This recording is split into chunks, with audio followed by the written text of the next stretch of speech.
Hey there, hey, it's Quinn with PTSD While Black. I wanted to share on watching The Woman King. Sorry I got the window open. There's no point in running the fans because it's nice and cool today. Um, the Woman King with Viola Davis. My husband and I just got back from seeing the movie. I cried so much during this movie. There's so many feelings, so much happening. Because it talks about the ugliness of tribal conflict.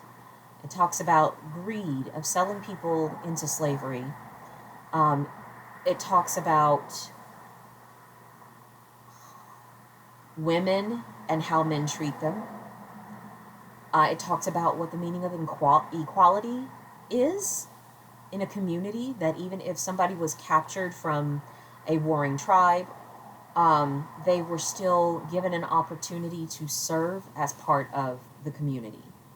Or let go, because the slave trade was the normalized thing, and some of those people were sold into slavery who chose not to fight in the all women guard. I'm having such brain stuff because there's just so much emotion with this. There's so many spoilers. I do need to say spoiler alert.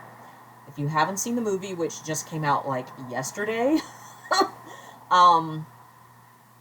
going to let you know there's a difficult topic. Rape does get discussed. PTSD gets displayed as well in this movie, and seeing justice for a character around the trauma and PTSD that she was serving was beautiful. It was beautiful. There was some justice. But I cried my eyes out. And what was so interesting is because it talked about the Portuguese being involved in the slave trade, initiating the slave trade of selling weapons to the different tribes, and the tribe's like, okay, well, we will sell you people if you give us weapons to conquer more people to get more weapons. But they're selling to both sides, kind of thing. It was just so insane that we're going to give up the lives of people for weapons. And what this movie did for me as a black woman is it gave the ability to hold accountable my ancestors for their participation in this process, as well as to heal their participation in this process, because I could name and see where they were accountable, of trying to prevent from losing people from our tribe by getting more weapons, because the other tribe was going to get weapons and come take our people. You know what I'm saying? So that, like Negan in, almost said Red Dead Redemption, Negan in Walking Dead, people are a commodity. People are a commodity to be valued. And that's something that that was being illustrated by the Doheny community, with recognizing if someone was captured, especially women. If women were captured, they were given the option to be part of the women warriors. And I'm sorry, I don't have the names for things pulled up right now. So it was just so important to be able to forgive my ancestors for participating in it, to feel the feelings about that choice of having to participate in this because you don't want to lose your mother. Like the king mentions that his mother was sold into slavery. And it was this reminder that we came from kings and queens. We came from warriors. Everybody was in a cage together. Everyone was in a cage together. And so there's more to our history than just being slaves. And it was so important. And what was also important for me is because I'm married to a man of Portuguese descent. And to deal with my feelings of choosing to be with someone whose descendants are part of the original oppression. And what I see that this movie provides an opportunity for, if white people want to take it on, and this was kind of part of the conversation, we only had a little bit of a conversation before we got home, because I was like, all my feels, and I'm like, oh my god, I'm so irritated right now. Oh! But is to take ownership of the role that your ancestors had in this process of pitting people against each other. And do you do that today?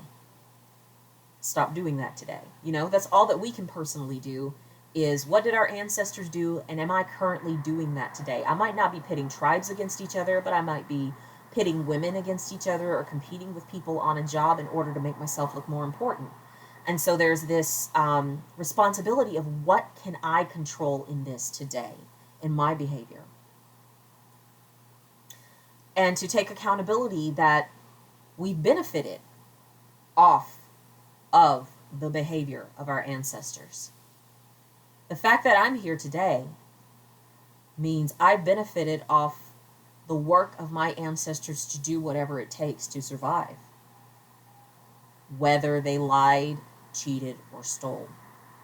Whether they fought, whether they killed. Whether they were cunning and sneaky.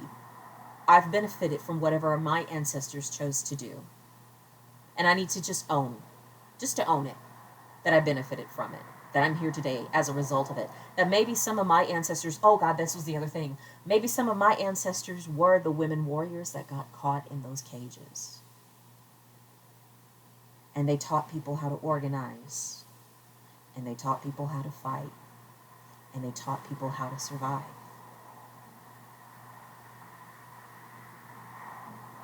And that everywhere I go, my entire lineage is behind me.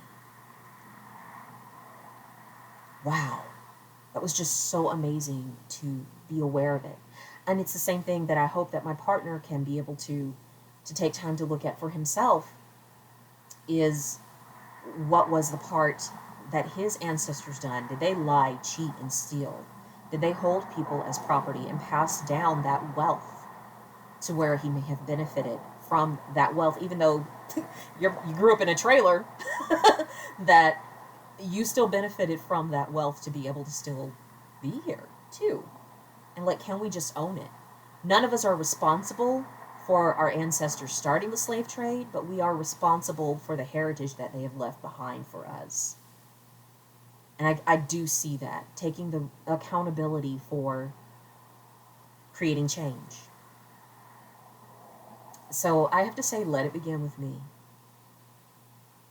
Am I surrounding myself with people who see me as less than human and as a commodity? Because if I am, then I'm not honoring my ancestors that fought. I'm not honoring those ancestors who got injured and dove into the ocean. The brothers and sisters, I'm not honoring them.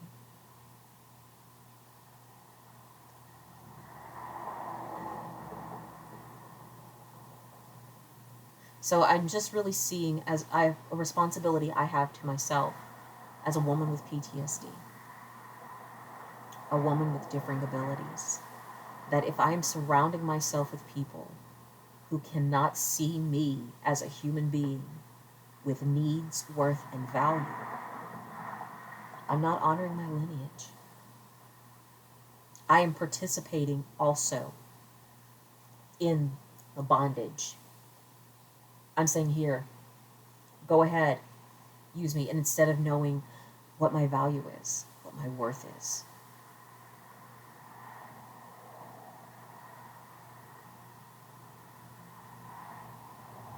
And that makes a very different way of approaching things.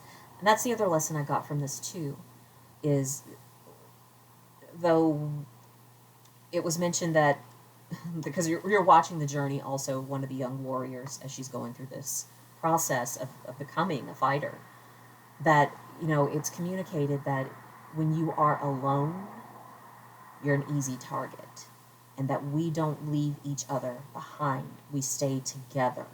And that's part of my problem is I am willing to fight. I'm willing to go out there. I'm willing to make change, but I tend to do it alone. And then I become an easy target for things like gang stalking. I'm still dealing with that shit. And so I have a responsibility to be with my community, so that I can, somebody else may be the support, somebody may be the spear, and I might be the shield, I might be the sword, I might be the person shooting the gun, whatever. I need to be with them in a team together so that we can get further ahead. I'm not helping if I'm the one who's got the energy to go out there and do the fight.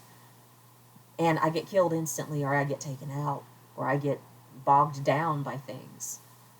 So I'm grateful that this is making me look at my responsibility of how I choose to show up for my community, and how I choose to show up for myself, and how I'm honoring my ancestors. Yeah, the movie's good. If you want to go see the movie with me, let me know, sis. Let me know. Okay, I will go again. I will go again, and I will cry the whole time. I will yell and I will scream, just so you know. Okay. All right, till next time, y'all. Peace.